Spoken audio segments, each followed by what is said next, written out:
बहुत समय पहले की बात है। एक छोटे से गांव में एक परिवार रहता था। गांव का नाम कालीपुर था और यह घने जंगलों के बीच बसा हुआ था। गांव के लोग बहुत सीधे साधे थे, लेकिन उस गांव में एक रहस्यमय डर छिपा हुआ था। गांव के पास एक पुरानी हवेली थी जिसे लोग भूतिया हवेली कहते थे। हवेली के बारे में यह कहा जाता था कि वहां जाने वाला कोई भी व्यक्ति वापस नहीं आता। गांव के लोग हवेली से बहुत डरते थे और अमावस्या की रात को हवेली के पास जाने की सख्त मनाही थी। कहते थे कि अमावस्या की रात वहां भूत प्रेत जागते हैं और जो भी उनके रास्ते में आता है उसे अपनी दुनिया में खींच लेते हैं। अमन का साहस, अमन नाम का एक युवक गांव में रहता था। वह बहुत बहादुर और जिज्ञासु था। अमन ने बचपन से ही हवेली की कहानियां सुनी थीं, लेकिन उसे इन कहानियों पर यकीन नहीं था। उसे लगता था कि ये बस गांव वालों की बनाई हुई बातें हैं ताकि लोग हवेली के पास न जाएं। एक दिन अमन ने ठान लिया कि वह इस रहस्य का पर्दाफाश करेगा।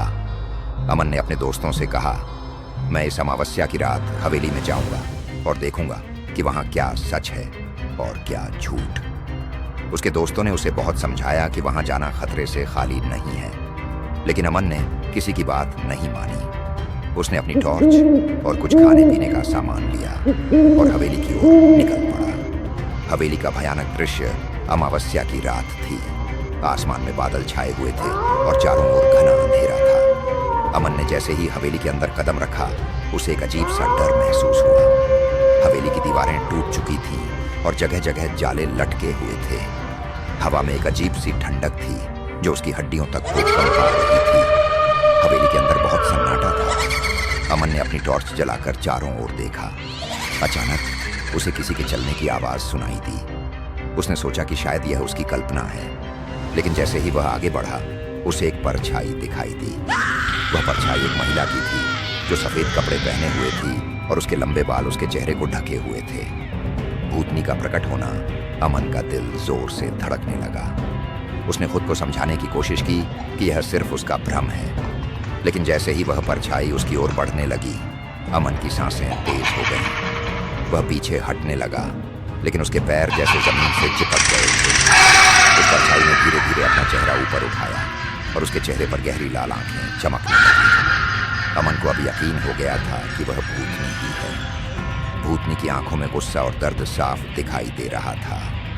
वह धीरे धीरे अमन की ओर बढ़ रही थी और अमन को लगा कि अब उसकी जिंदगी खत्म होने वाली है। उसने भागने की कोशिश की, लेकिन दरवाजा अपने आप बंद हो चुका था। अमन ने सोचा कि अब उसकी मौत निश्चित है। तभी अचानक हवेली के एक कोने से किसी बच्चे की हंसी की आवाज आई। अमन ने उसे देखा। एक छोटा बच्चा उसे देखकर हंस रहा था। भूतनी उस बच्चे की ओर मुड़ी और जैसे ही उसने बच्चे की तरफ कदम बढ़ाया, बच्चा गायब हो गया। भूतनी ने जोर से चीख मारी और हवेली की दीवारें कांपने लगीं। अमन ने इस मौके का फायदा उठाकर दरवाजे की ओर दौड़ लगाई। वह जैसे तैसे दरवाजा खोलकर हवेली से बाहर निकला और बिना रुके गांव की ओर भागने लगा। उसकी सांसें फूल रही थीं, लेकिन उसने पीछे मुड़कर नहीं देखा। गांव पहुंचकर उसने गांव वालों को सारी घटना बताई। गांव का सच। गांव के बुजुर्गों ने अमन की बात सुनी और कहा, तुमने जो देखा वह कोई साधारण आत्मा नहीं थी। वह औरत इस गांव की ही थी। बहुत साल पहले उसके परिवार को हवेली में बंद करके जला दिया गया था। तब से उसकी आत्मा यहाँ भटक रही है। वह अपने खोए हुए बेटे की तलाश में है, जिसे वह आग में नहीं बचा पाई थी। इसलिए हर अमावस्या की रात वह जागती है और अपने बेटे को ढूंढने की कोशिश करती है। गांव वालों ने अमन से कहा कि उसे अब कभी भी हवेली के पास नहीं जाना चाहिए, क्योंकि भूतनी उसे अपना शिकार बना सकती है। अमन ने यह बात समझ ली और उसने कभी भी हवेली की तरफ रुख नहीं किया। हवेली का रहस्य उस दिन के बाद से अमन ने अपनी जिंदगी में कभी भी हवेली का नाम नहीं लिया। गांव के लोग आज भी हवेली से दूर रहते हैं और रात के समय वहां से गुजरने की हिम्मत कोई नहीं करता।